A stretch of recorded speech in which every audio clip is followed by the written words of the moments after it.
हे guys, जय Mahakal. Welcome to your channel MPRM। आशा करती हूँ कि आप सभी स्वस्थ होंगे और निरंतर अपने एग्ज़ाम के लिए तैयारी कर रहे होंगे। हम मध्य प्रदेश का करंट अफेयर कंप्लीट कर रहे थे एग्ज़ाम पीडिया से। इससे पहले हम इसके कुछ टॉपिक कंप्लीट कर चुके हैं।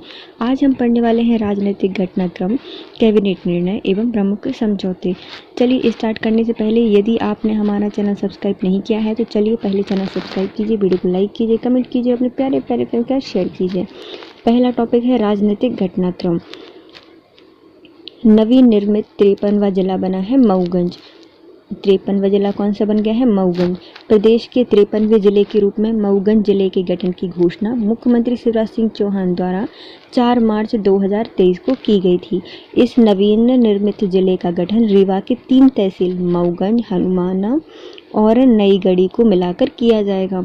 नवनिर्मित मऊगंज में 2 विधानसभा सीटें होंगी, मऊगंज और देवतालाब। उल्लेखनीय है कि मध्य प्रदेश विधानसभा के जो वर्तमान अध्यक्ष हैं श्री गिरीश गौतम जी, वह देवतालाब विधानसभा सीट से विधायक हैं।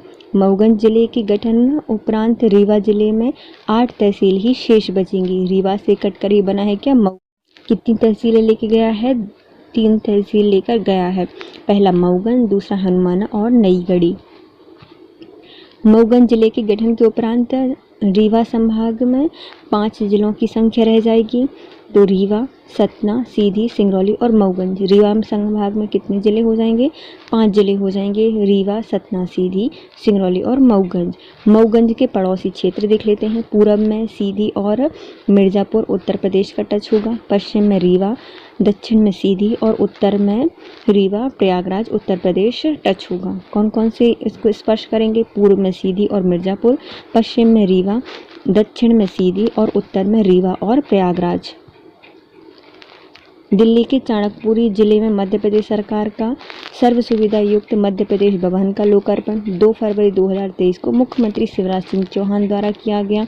तो कहाँ पे बन रहा है? चाणक्यपुरी क्षेत्र में, दिल्ली में मध्य प्रदेश सरकार का सर्व सुविधा युक्त मध्य प्रदेश भवन बनाया जा रहा है, जिसका लोकार्पण 2 फरवरी 2023 को शिवराज सिंह चौहान के द्वारा किया गया। राष्ट्रीय नीति आयोग की आकांक्षी जिले की डेटा रैंकिंग में देश के टॉप 5 जिलों में से मध्य प्रदेश के 2 जिले शामिल किए गए हैं।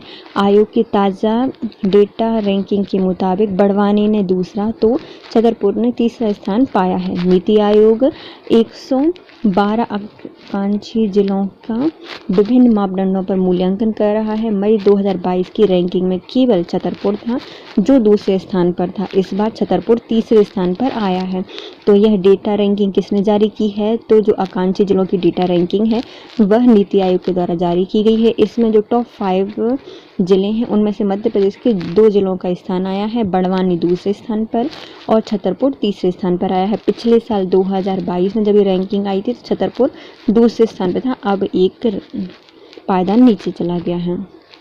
मध्य प्रदेश में हाल ही में संपन्न त्रिस्तरीय पंचायत चुनाव में सतना जिले के अमरपाटन जनपद पंचायत की ग्राम पंचायत झिरिया कुपरिहान से 21 वर्ष की रागिनी पटेल और उज्जैन जिले के चिंतामन जावशिया गांव ग्राम पंचायत से 21 वर्ष की लक्षिका डागर और सागर जिले के बीना ग्राम पंचायत डाह से 21 वर्ष की कल्पना यादव ने चुनाव जीता। सबसे कम उम्र की महिला पंचायत बनने का गौरव प्राप्त किया है। तो कितनी महिलाएं हैं? मुख्यतः 3 महिलाएं हैं। 3 अलग अलग जिले से आ रही हैं। कौन कौन सा जिला है?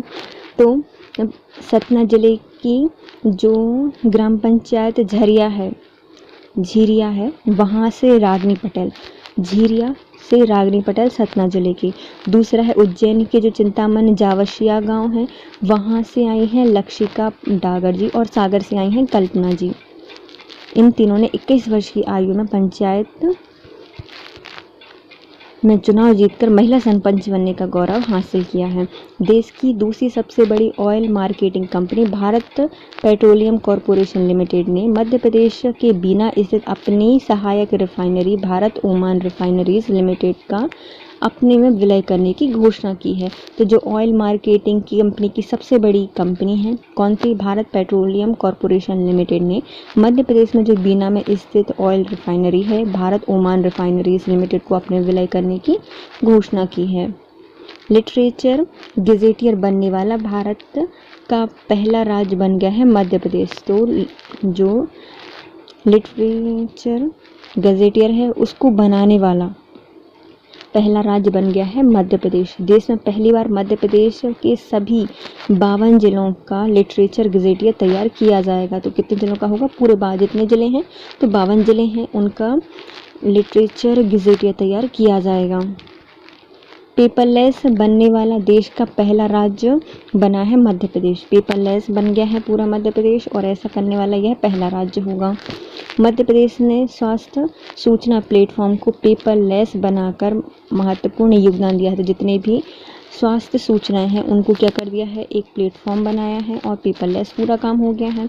मध्य प्रदेश देश का ऐसा पहला राज्य है जहां पर राष्ट्रीय स्वचालित फिंगरप्रिंट पहचान प्रणाली लागू की। ये तो जो कौन सी है? स्वचालित जो फिंगर प्रिंटिंग है उसकी पहचान प्रणाली को लागू किया गया है, जिसके माध्यम से मृत व्यक्ति की पहचान की जा सकती है। फिंगरप्रिंट लगाओ और पता चल जाएगा जिंदा हैं या मर चुके हैं। Think gas. भोपाल राजगढ़ जिले में 500 एकड़ भूमि पर ग्रीन एनर्जी पार्क विकसित किए जाएंगे। तो कितने एकड़ पर होंगे? 500 एकड़ भूमि पर ग्रीन एनर्जी पार्क विकसित किए जाएंगे भोपाल और राजगढ़ में थिंक गैस के तहत। प्रधानमंत्री नरेंद्र मोदी जी ने हाल ही में क्वाड समिट के दौरान ऑस्ट्रेलिया के नवनिर्वाचित प्रधानमंत्री एंथनी अल्बनीज को मध्य प्रदेश से संबंधित गौण कला की पेंटिंग भेंट की है। तो किसने की है? मोदी जी ने क्वाड समिट के दौरान ऑस्ट्रेलिया के जो नवनिर्मित प्रधानमंत्री जी हैं एंथनी अल्बनीज, उनको गौण कला की पेंटिंग भेंट की है। टैक्स सखी। बैतूल जिले की मुल्ताई प्रदेश की पहली नगर पालिका बन गई है जहां नगर में जल कर और संपत्ति कर की वसूली स्व सहायता समूह की 8 महिलाओं द्वारा किया जाएगा। नगर पालिका ने इन महिलाओं को टैक्स सखी नाम दिया है। तो कहां पर होगी? तो बैतूल की बात नहीं करेंगी बल्कि टैक्स वसूलेंगी। तो टैक्स सखी बैतूल जिले के मुल्ताई प्रदेश में ऐसी पहली नगर पालिका हो गई है जहां पर जल कर और संपत्ति कर वसूलने के लिए स्व सहायता समूह की 8 महिलाएं नियुक्त की गई हैं और इनको क्या कहा जाएगा? टैक्स सखी कहा जाएगा। मध्य प्रदेश में कृषि उत्कृष्टता केंद्र को अब इजराइल के सहयोग से बनाया जाएगा। भारत इजराइल कृषि परियोजना के तहत प्रदेश में बागवानी के 2 प्रोजेक्ट तैयार किए गए हैं। छिंदवाड़ा में संतरा और मुरैना में सब्जियों का सेंटर ऑफ एक्सीलेंस बनाया जाएगा, जिससे यहाँ के किसानों को फायदा होगा। तो भारत में जो मध्य प्रदेश है वहाँ पर कृषि उत्कृष्टता का केंद्र बनाने के लिए इजराइल के साथ सहयोग किया है। यहाँ इजराइल के साथ 2 प्रोजेक्ट बनाए जा रहे हैं बागवानी के लिए। पहला बनाया जा रहा है छिंदवाड़ा में संतरे के लिए और मुरैना में सब्जियों का एक सेंटर ऑफ एक्सीलेंस बनाया जाएगा। खेलो एमपी। खेलो इंडिया की तर्ज पर मध्य प्रदेश के शासकीय विद्यालयों में भी खेलो एमपी योजना का संचालन किया गया है। कहाँ पर? शासकीय विद्यालयों में स्टार्ट किया जाएगा खेलो एमपी योजना। अब आते हैं प्रमुख अधिनियम।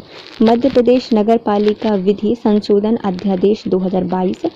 26 मई 2022 को मध्य प्रदेश के राज्यपाल मंगूभाई जगनभाई पटेल ने राज्य सरकार द्वारा प्रस्तावित मध्य प्रदेश नगर पालिका विधि संशोधन अध्यादेश 2022 को अपनी मंजूरी दे दी है। इस अध्यादेश द्वारा राज्य में नगर परिषद और नगर पंचायतों के अध्यक्ष और उपाध्यक्ष के अप्रत्यक्ष चुनाव को निर्धारित किया जाएगा। तो कहाँ पर होंगे? जो राज्य में नगर परिषद हैं और जो नगर पंचायत हैं उनके अध्यक्ष और उपाध्यक्ष के अप्रत्यक्ष चुनाव को निर्धारित किया गया है। अब बड़े नगर निगम और बड़े शहरों के जो महापौर हैं सीधे लोगों द्वारा चुने जाएंगे। तो जो नगर निगम में महापौर होते हैं वो कैसे चुने जाएंगे? सीधे लोगों के द्वारा चुने जाएंगे, जबकि नगर परिषद और जो नगर पंचायत छोटे शहरों के वहाँ के अध्यक्ष और उपाध्यक्ष निर्वाचित नगर सेवक द्वारा चुने जाएंगे। ये पारित किया गया था 26 मई 2022 को मध्य प्रदेश नगर पालिका विधि संशोधन अध्यादेश 2022। इसमें 2 प्रावधान किए गए हैं। पहला आता है नगर परिषद और जो नगर पंचायत हैं उनके जो अध्यक्ष और उपाध्यक्ष हैं कैसे चुने जाएंगे? अप्रत्यक्ष रूप से चुने जाएंगे। किसके द्वारा? जो नगर सेवक है उसके द्वारा चुने जाएंगे। और जो बड़े नगरों में नगर निगम है उनके जो महापौर हैं वह सीधे जनता के द्वारा चुने जाएंगे। मध्य प्रदेश धार्मिक स्वतंत्रता अधिनियम 2021, धार्मिक स्वतंत्रता अधिनियम 2021 गजट नोटिफिकेशन के बाद तत्काल प्रभाव से मध्य प्रदेश में लागू हो गया। उल्लेखनीय है कि इस अधिनियम को 9 जनवरी 2021 को अध्यादेश के माध्यम से लाया गया था, जिसे विधानसभा द्वारा 8 मार्च 2021 को पारित किया गया, जिसमें से कुल 19 प्रावधान हैं तथा कम से कम 3 साल और अधिकतम 10 साल और 50,000 तक का जुर्माने का प्रावधान रखा गया है। यदि धार्मिक स्वतंत्रता का अधिनियम है कि हर व्यक्ति अपने धार्मिक हो सकता है, उसको स्वतंत्रता है, तो मध्य प्रदेश सरकार ने भी धार्मिक स्वतंत्रता अधिनियम 2021 पारित कर दिया। ये भी कैसे आया था? अध्यादेश के द्वारा आया गया था।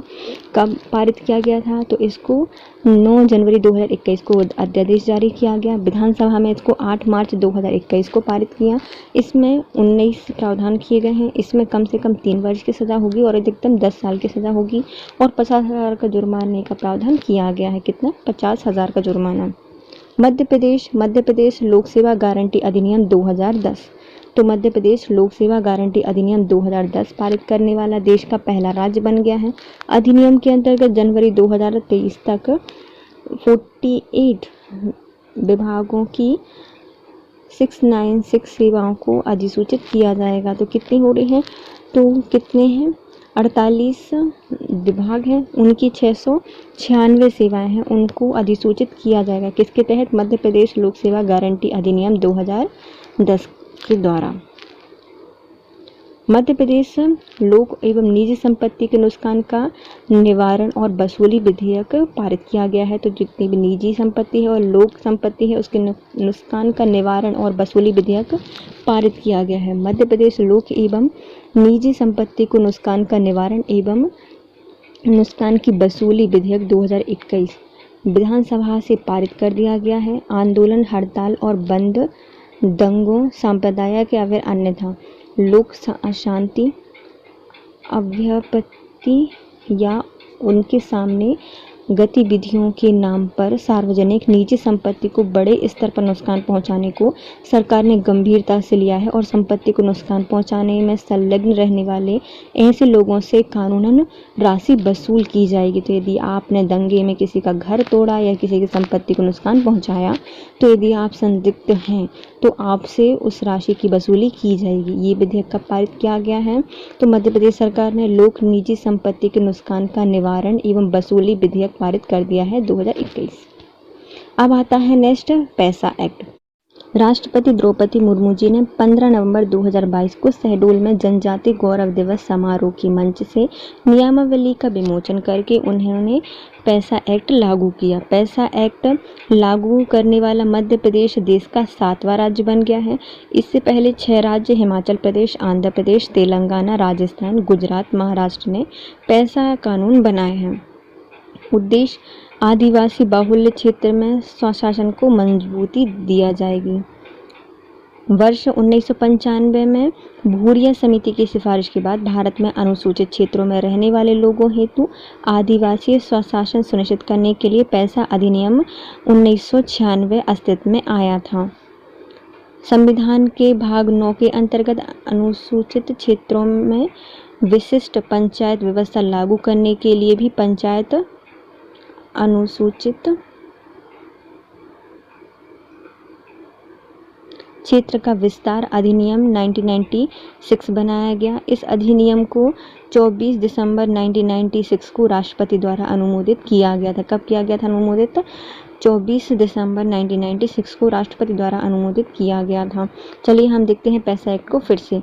किसने इसको लागू कराया है? तो राष्ट्रपति द्रौपदी मुर्मू जी ने 15 नवंबर 2022 को शहडोल से जनजाति गौरव दिवस समारोह पर पैसा एक्ट लागू कराया, उसकी नियमावली को विमोचित करके। मध्य प्रदेश 7वां राज्य बन गया है जिसने पैसा एक्ट लागू किया है। 6 कौन कौन से हैं? हिमाचल प्रदेश, आंध्र प्रदेश, तेलंगाना, राजस्थान, गुजरात और महाराष्ट्र। उद्देश्य क्या है? आदिवासी बाहुल्य क्षेत्र में स्वशासन को मजबूती मिलेगी। जो पैसा एक्ट है इसको 1995 में भूरिया समिति की सिफारिश से बनाया गया था। आदिवासी स्वशासन सुनिश्चित करने के लिए ग्रामीण क्षेत्र और जो अनुसूचित क्षेत्र है उसमें पैसा एक्ट 1996 अस्तित्व में आया था। इस जो संविधान का भाग 9 है उसके अंतर्गत जो अनुसूचित क्षेत्र हैं उनमें भी विशिष्ट पंचायत व्यवस्था लागू करने के लिए पंचायत अनुसूचित क्षेत्र का विस्तार अधिनियम 1996 भी बनाया गया और इस अधिनियम को 24 दिसंबर 1996 को राष्ट्रपति द्वारा अनुमोदित किया गया था। अब आते हैं महत्वपूर्ण कैबिनेट निर्णय। 28 मार्च 2023 को मध्य प्रदेश मंत्रिपरिषद की बैठक में जल संसाधन विभाग की निम्न सिंचाई परियोजनाओं को मंजूरी दी गई है। तो कब दी गई है? 28 मार्च 2023 को जो मंत्रिपरिषद की बैठक हुई थी वहां पे जल संसाधन विभाग के द्वारा 3 परियोजनाओं को मुख्यतः मंजूरी दिलाई गई। पहले थी चिट्टीखेड़ा बृहद सिंचाई परियोजना जो कि श्योपुर में है, दौरी सागर मध्यम परियोजना सतना में है और बहुती नहर परियोजना यह सतना में है। तो कितनी है? 3 है, 2 सतना की है और 1 श्योपुर की है। तो शक्कर कौन खाता है? चींटी खाती है, तो श्योपुर शक्कर से याद कर लो।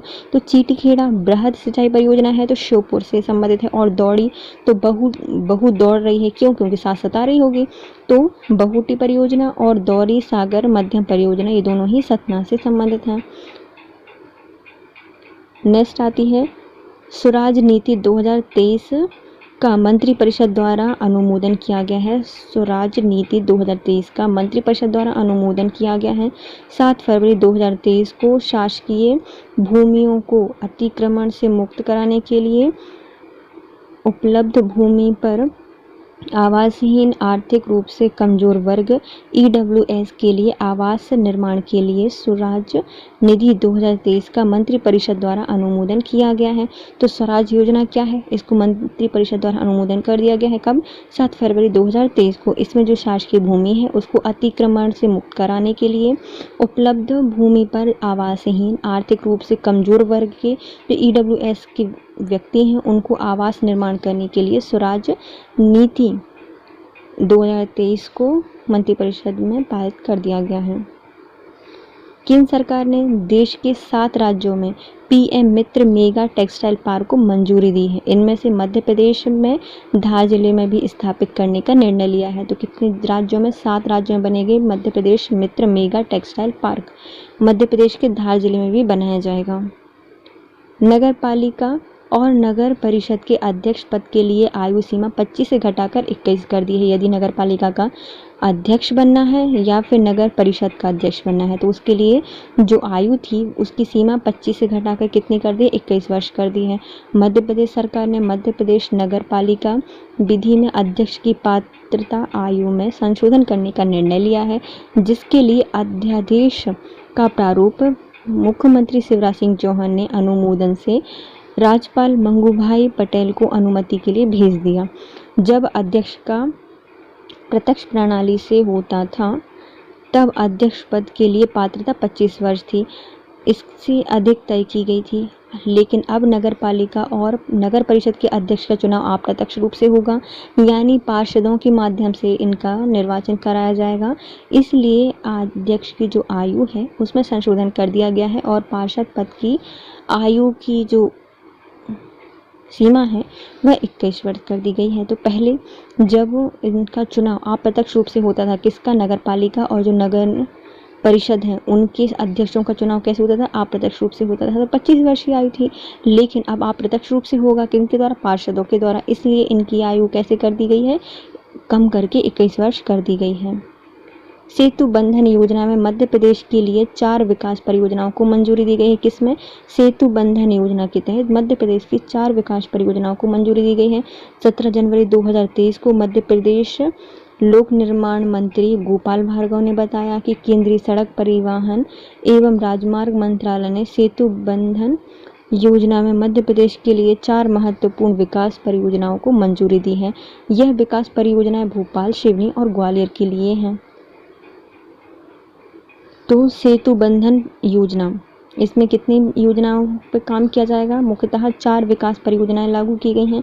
17 जनवरी 2023 को लोक निर्माण मंत्री गोपाल भार्गव ने इसकी घोषणा की है कि केंद्रीय सड़क परिवहन एवं राजमार्ग मंत्रालय ने सेतु बंधन योजना में मध्य प्रदेश की 4 प्रमुख विकास परियोजनाओं को मंजूरी दी है। इसमें से भोपाल, सिवनी और ग्वालियर में इनको लागू किया जाएगा। राष्ट्रीय उद्यान, अभयारण्यों एवं टाइगर रिजर्व के कॉरिडोर से ग्राम के पुनर्वास के लिए राज्य योजना में मुआवजा की प्रति परिवार पैकेज की राशि 10 लाख से बढ़ाकर 15 लाख रुपए अंगीकरण करने की मंजूरी दी गई है। तो मध्य प्रदेश में जितने भी राष्ट्रीय उद्यान हैं, अभयारण्य हैं, टाइगर रिजर्व हैं, इनके कॉरिडोर से जितने भी ग्रामीणों का पुनर्वास किया जाएगा तो उनको मुआवजे योजना के तहत प्रति परिवार पैकेज 10 लाख से बढ़ाकर 15 लाख रुपए का मुआवजा दिया जाएगा।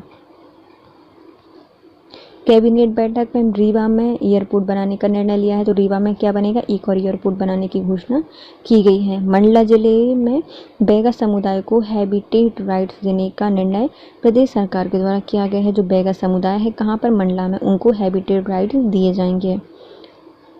मुख्यमंत्री शिवराज सिंह चौहान की अध्यक्षता में हुई कैबिनेट बैठक में प्रदेश के 2 मेडिकल कॉलेज खोलने की अनुमति दी गई है, जिसके तहत उज्जैन में मेडिकल कॉलेज खोलने के लिए प्रशासकीय मंजूरी और बुधनी में मेडिकल कॉलेज खोलने के लिए सैद्धांतिक अनुमति दी जाएगी। उल्लेखनीय है कि पूर्व में प्रदेश में 6 नवीन चिकित्सा महाविद्यालय हैं। मंडला, सिंगरौली, रायगढ़, श्योपुर, नीमच और मंदसौर में निर्माण कार्य मंजूरी दी गई है। 2 और बनाई जाएंगी, एक उज्जैन में बनाई जाएगी जिसको प्रशासनिक मंजूरी की जरूरत है और दूसरी बुधनी बनाई जाएगी जिसके लिए सैद्धांतिक अनुमति की आवश्यकता है। इससे पहले 6 थी, मंडला में, सिंगरौली में, रायगढ़ में, श्योपुर में, नीमच में और मंदसौर में। मुख्यमंत्री बाल आशीर्वाद योजना 10 अगस्त 2022 को शिवराज सिंह चौहान की अध्यक्षता में हुई मंत्रिपरिषद की बैठक में कैबिनेट ने मुख्यमंत्री बाल आशीर्वाद योजना को स्वीकृति दी है। तो कब दी गई है, 10 अगस्त 2022 को दी गई है। 10 लोग आएंगे और आशीर्वाद देके चले जाएंगे। तो मुख्यमंत्री बाल आशीर्वाद योजना 10 अगस्त 2022 को इसको मंजूरी दी गई है। इसमें किसमें दिए गए हैं, मंत्रिपरिषद की बैठक में।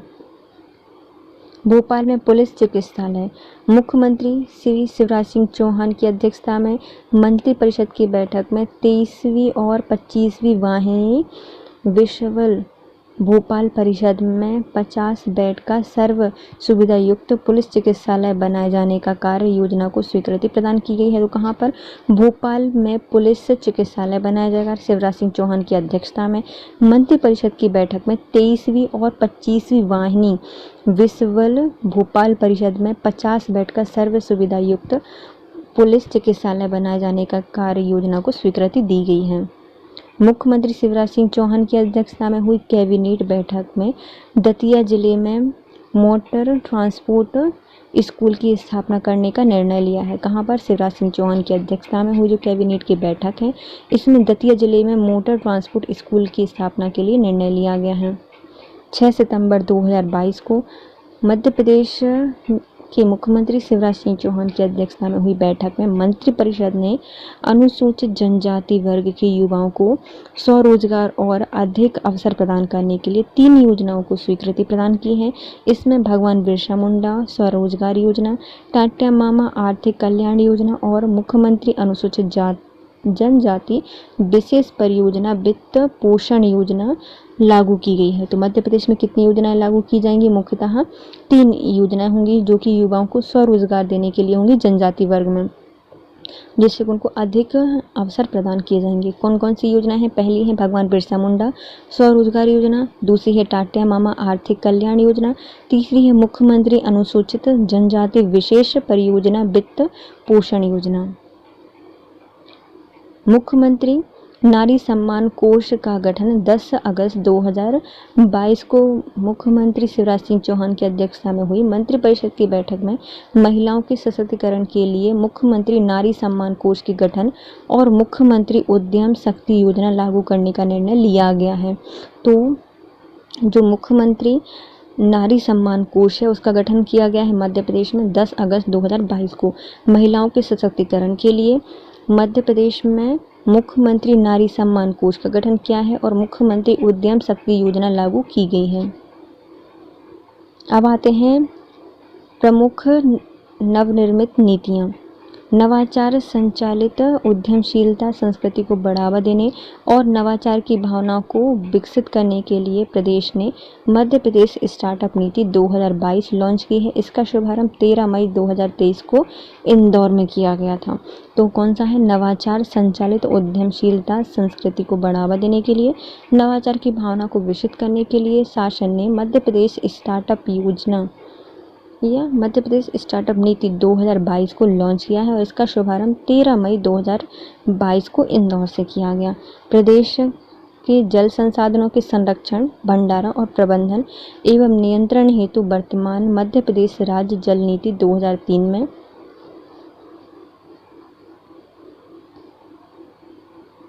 आवश्यक संशोधन कर मध्य प्रदेश राज्य जल नीति 2022 का ड्राफ्ट तैयार किया गया है। इस ड्राफ्ट में राष्ट्रीय जल नीति 2012 के विभिन्न पहलुओं को भी समाहित किया गया है। तो अभी कौन सा संशोधन कर दिया गया है 2003 वाले में, और नई लागू की गई है, नया ड्राफ्ट तैयार किया गया है जिसका नाम क्या है? मध्य प्रदेश राज्य जल नीति 2022।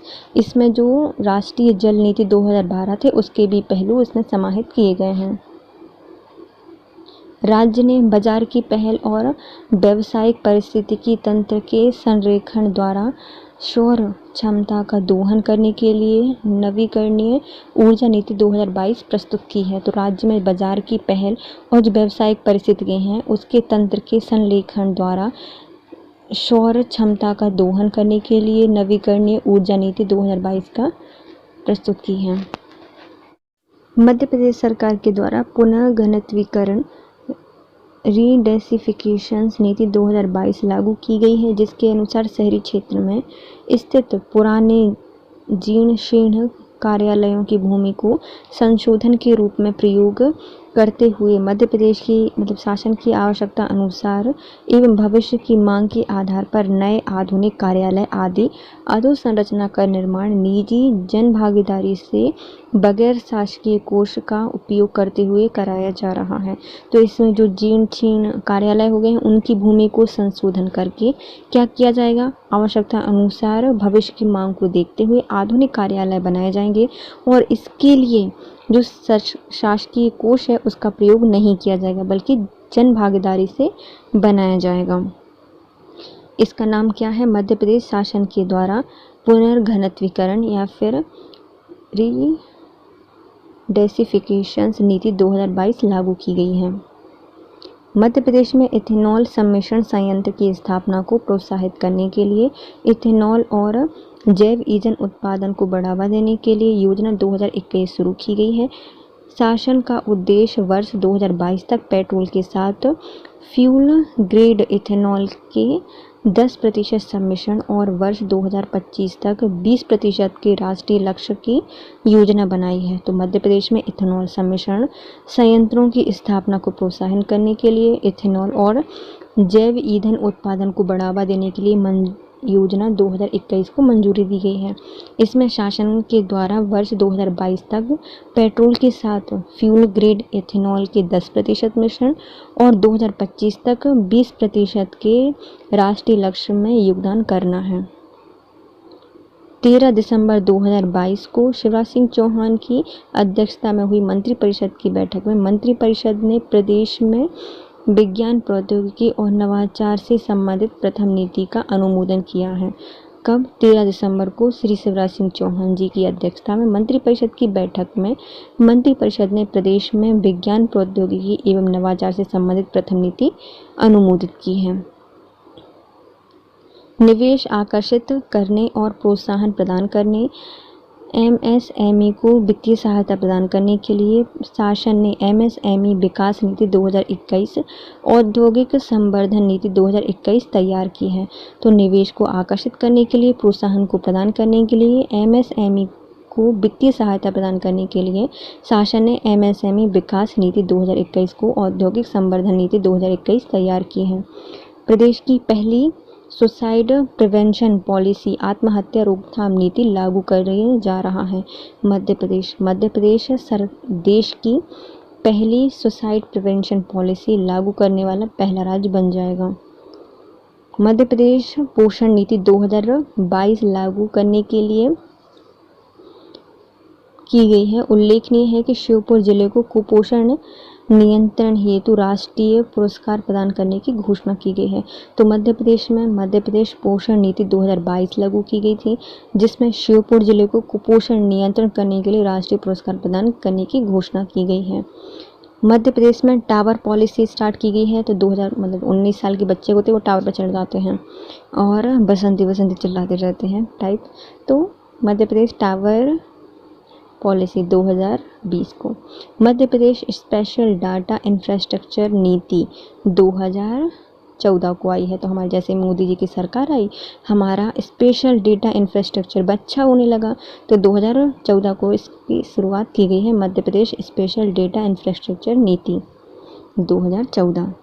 Madhya Pradesh data sharing and accessibility नीति 2014।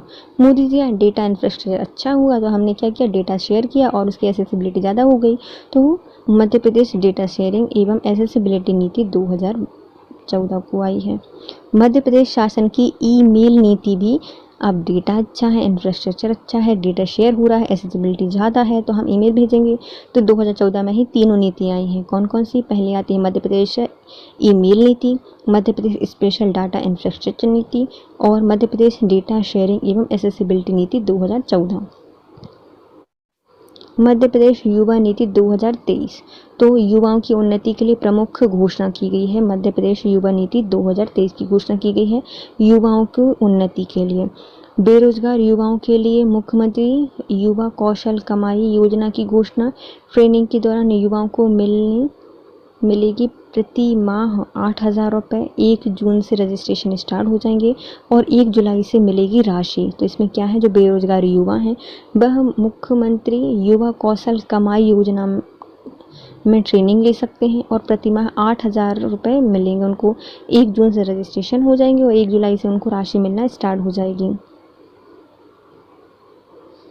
मेधावी विद्यार्थी योजना, परिवार की वार्षिक आय सीमा बढ़ाकर 8 लाख रुपए कर दी है। तो मेधावी विद्यार्थी योजना में क्या है, तो परिवार की जो वार्षिक आय है उसकी सीमा को बढ़ाकर 8 लाख रुपए कर दिया गया है। नीट के आधार पर बनेगी 2 मेरिट लिस्ट। एक सूची में 95% नीट से, दूसरी नीति में 5% शासकीय या जो सरकारी स्कूलों में बच्चों को मेडिकल कॉलेज में मिलेगा एडमिशन। जो नीट है उसके आधार पर कितनी 2 मेरिट लिस्ट जारी की जाएंगी। एक 95 में सूची में होगा और दूसरे 5% जो सरकारी स्कूल के बच्चे होंगे उनको मेडिकल कॉलेज में एडमिशन दिया जाएगा। सरकारी नौकरी के लिए 1 टाइम एग्ज़ाम फीस स्कीम लागू। एक बार फीस दो और कई परीक्षाएं दो योजना स्टार्ट की गई है। तो सरकारी नौकरियों में हर बार एग्ज़ाम आते हैं और हर बार हमें फीस भरनी पड़ती है। तो इसमें योजना क्या आई है, 1 टाइम एग्ज़ाम फीस स्कीम को लागू किया गया है, जिसमें एक बार फीस दो और कई परीक्षाएं दो। 1000 जनजातीय युवा कलाकारों को 3 महीने की अवधि के लिए 10,000 मानदेय पर फेलोशिप प्रदान की जाएगी। तो जितने भी युवा कलाकार हैं जनजाति, 1000 जनजातीय युवा कलाकारों को 3 महीने की अवधि के लिए 10,000 मानदेय का फेलोशिप दिया जाएगा। 100 करोड़ की लागत से बनेगा स्टूडेंट इनोवेशन फंड। क्या बनेगा, 100 करोड़ रुपए की लागत से बनेगा स्टूडेंट इनोवेशन फंड। युवा आयोग का होगा पुनर्गठन, जो युवा आयोग है उसका पुनर्गठन किया जाएगा। हर साल खेलो एमपी यूथ गेम का आयोजन होगा। तो खेलो एमपी यूथ गेम हर साल आयोजित किए जाएंगे। अगले वित्तीय वर्ष में युवा बजट अलग से आएगा। जो अगला बजट आने वाला है उसमें युवाओं के लिए अलग से बजट लाया जाएगा। अब आते हैं प्रमुख समझौते। 27 फरवरी 2023 को जलवायु परिवर्तन पर आयोजित कार्यशाला में पर्यावरण विभाग के इफ्को और अंतर्राष्ट्रीय शोध संस्थान WRI इंडिया के बीच प्रदेश में जलवायु परिवर्तन एवं वन के संरक्षण संबंधी कार्य पर तकनीकी सहयोग के लिए MOU साइन हुआ है। कब हुआ था, 27 फरवरी 2023 को जलवायु परिवर्तन पर जो एक कार्यशाला आयोजित की गई थी उसमें पर्यावरण विभाग के इफ्को और अंतर्राष्ट्रीय शोध संस्थान WRI इंडिया के बीच में जलवायु परिवर्तन और वनों के संरक्षण के लिए तकनीकी सहयोग के लिए MOU साइन हुआ है। American association of physician of Indian origin AAPI और मध्य प्रदेश सरकार के बीच में MOU हुआ है, जिसमें मेडिकल नॉलेज शेयरिंग मिशन के अंतर्गत होने जा रहा है। यह किसके अंतर्गत होगा? MOU American association of physician end of Indian origin और मध्य प्रदेश सरकार के बीच में एक समझौता हुआ है जो कि मेडिकल नॉलेज शेयरिंग के अंतर्गत किया जाएगा। इस MOU में AAPI द्वारा मध्य प्रदेश के चिकित्सा विद्यार्थियों को और चिकित्सकों को कैपेसिटी बिल्डिंग और ट्रेनिंग, चिकित्सा के विषय विशेषज्ञता के सेंटर ऑफ एक्सीलेंस की स्थापना में तकनीकी सहयोग, चिकित्सा शोध के क्षेत्र में कोलैबोरेशंस के साथ ही चिकित्सा विद्यार्थियों को चिकित्सकों के लिए ऑनलाइन लेक्चर्स और वर्कशॉप में अपना सहयोग प्रदान किया जाएगा। तो ये किसके साथ हो रहा है? तो America association of physician of Indian origin और मध्य प्रदेश सरकार के बीच में एक MOU साइन हुआ है मेडिकल नॉलेज शेयरिंग के लिए। इसमें चिकित्सा विद्यार्थी हैं, चिकित्सा की जो कैपेसिटी बिल्डिंग और ट्रेनिंग के लिए चिकित्सा विशेष और विशेषज्ञता में सेंटर ऑफ एक्सीलेंस की स्थापना की जाएगी, जहां पर तकनीकी सहयोग, चिकित्सा शोध के क्षेत्र में कोलैबोरेशन और चिकित्सा विद्यार्थी एवं चिकित्सकों के लिए ऑनलाइन लेक्चर वर्कशॉप करके सहयोग प्रदान किया जाएगा।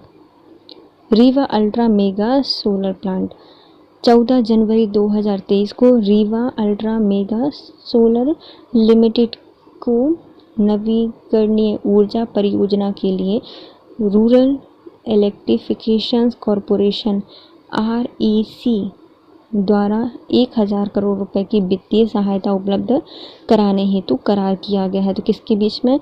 तो Rewa ultra mega solar plant 14 जनवरी 2023 को Rewa ultra mega solar limited को नवीकरणीय ऊर्जा परियोजना के लिए रूरल इलेक्ट्रिफिकेशन कॉरपोरेशन REC द्वारा 1000 करोड़ रुपए की वित्तीय सहायता उपलब्ध कराने के लिए करार किया गया है।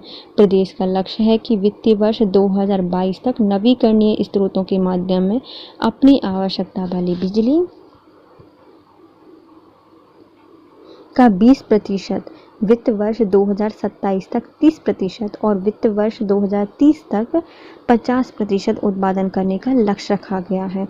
मतलब 2024 तक हम कितनी कर लेंगे? 20%, वर्ष 2027 तक 30% और वित्तीय वर्ष 2030 तक 50% उत्पादन करने का लक्ष्य रखा गया है।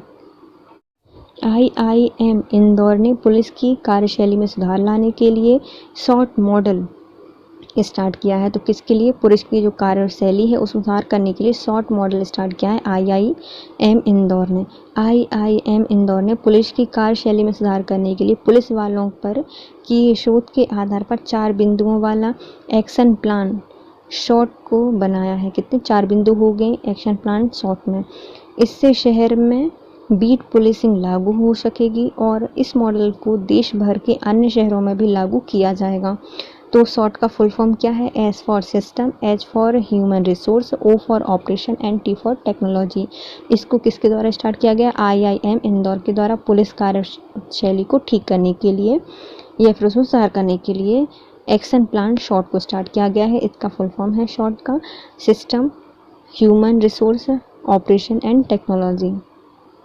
नीति आयोग और अटल बिहारी वाजपेयी स्वशासन संस्थान के बीच में संस्थागत सहभागिता के लिए MOU पर हस्ताक्षर हुए हैं। नीति आयोग और अटल बिहारी वाजपेयी स्वशासन के सहभागिता के लिए MOU साइन हुआ है। 8 दिसंबर 2022 को प्रदेश में कुपोषण के स्तर को समाप्त करने और सुपोषित मध्य प्रदेश के लक्ष्य की प्राप्ति के लिए राज्य सरकार और अमेरिकन इंडिया फाउंडेशन AIF के मध्य प्रोजेक्ट समग्र के क्रियान्वयन के लिए MOU हुआ है। किसके बीच में हुआ है? मध्य प्रदेश राज्य सरकार और अमेरिकन इंडिया फाउंडेशन के मध्य प्रोजेक्ट समग्र का क्रियान्वयन किया गया है कुपोषण के स्तर को समाप्त करने के लिए 8 दिसंबर 2022 को। सड़क दुर्घटना कम करने के लिए मध्य प्रदेश सरकार एवं IIM इंदौर के साथ MOU साइन किया है। तो IIM इंदौर और मध्य प्रदेश सरकार के बीच में सड़क दुर्घटना को कम करने के लिए MOU साइन हुआ है। क्रिप्स एवं राष्ट्रीय कौशल विकास निगम के मध्य MOU साइन हुआ है। क्रिप्स एवं जो राष्ट्रीय कौशल विकास निगम है उसके बीच में MOU साइन हुआ है। इस MOU के तहत ग्रामीण जनजातीय युवाओं को तकनीकी प्रशिक्षण दिया जाएगा। अनुबंध में क्रिप्स एवं NSDC राष्ट्रीय कौशल विकास निगम की स्ट्रेटेजिक पार्टनरशिप होगी, जिसमें आत्मनिर्भर मध्य प्रदेश के सतत उद्देश्यों की पूर्ति होगी। तो देखिए, क्रिप्स राष्ट्रीय कौशल विकास निगम के मध्य MOU साइन हुआ है।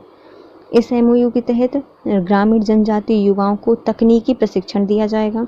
अनुबंध में क्रिप्स एवं NSDC राष्ट्रीय कौशल विकास निगम की स्ट्रेटेजिक पार्टनरशिप होगी। इससे आत्मनिर्भर मध्य प्रदेश के सतत उद्देश्यों की पूर्ति होगी। प्रस्तावित नवीन तहसील, पहली आती है छेगांव माखन, यह खंडवा से है। बरगवा सिंगरौली से, सोयतकला आगरमालवा से, देवतालाब मऊगंज से, अमायन भिंड से, दुधमनिया सिंगरौली से और बांदरी सागर से स्थित है। चलो हम इनको रिवाइज करते हैं और याद भी करते हैं सारी तहसील को। तो पहली है तहसील छेगांव। तो हमारे जो नक्सली होते हैं वो कहाँ पर छह लेते हैं, खंडरों में लेते हैं। तो छेगांव माखन खंडवा में स्थित है। फिर आती है बरगवा। तो गाय में क्या होते हैं, सींग होते हैं ना, तो बरगवा सिंगरौली से स्थित है। सोयत कला, तो जो इसकी ज़्यादा शोभा होती है वो शायद ही कभी मिलता है, अगर मगर करता है तो अगर मालवा, सोयत कला आगर मालवा। फिर देवतालाब अभी पढ़ा था, मऊगंज में स्थित है। अमायन भिंड से है, तो अम्मा क्या बनाती है, रोज भिंडी बनाती है। अमायन भिंड से है। देवमनिया, तो दूधमनिया, दूध वाली गाय में भी क्या होते हैं, सींग होते हैं। दूधमनिया सिंगरौली। और आता है बांदरी, तो वो क्या है, सागर। कौन कौन से, छेगांव खंडवा, बरगवा सिंगरौली, सोयतकला आगरमालवा, देवतालाब मऊगंज, अमायन भिंड से, दुधमनिया सिंगरौली से और बांदरी सागर से स्थित है। तो चलिए गाइस, यहाँ हमारा वीडियो कंप्लीट होता है। यदि आपको हमारा वीडियो थोड़ा सा भी यूज़फुल लगा है और हमारी मेहनत इसमें थोड़ी सी भी आपको लग रहा है कि लगी है, तो प्लीज़ गाइस पहले हमारे चैनल को सब्सक्राइब कर दीजिए। प्लीज़ गाइस चैनल सब्सक्राइब कीजिए, वीडियो को लाइक कीजिए, कमेंट कीजिए, अपने प्यारे प्यारे फ्रेंड्स से बोलिए कि वो भी सब्सक्राइब करें। Thank you so much guys, have a nice day.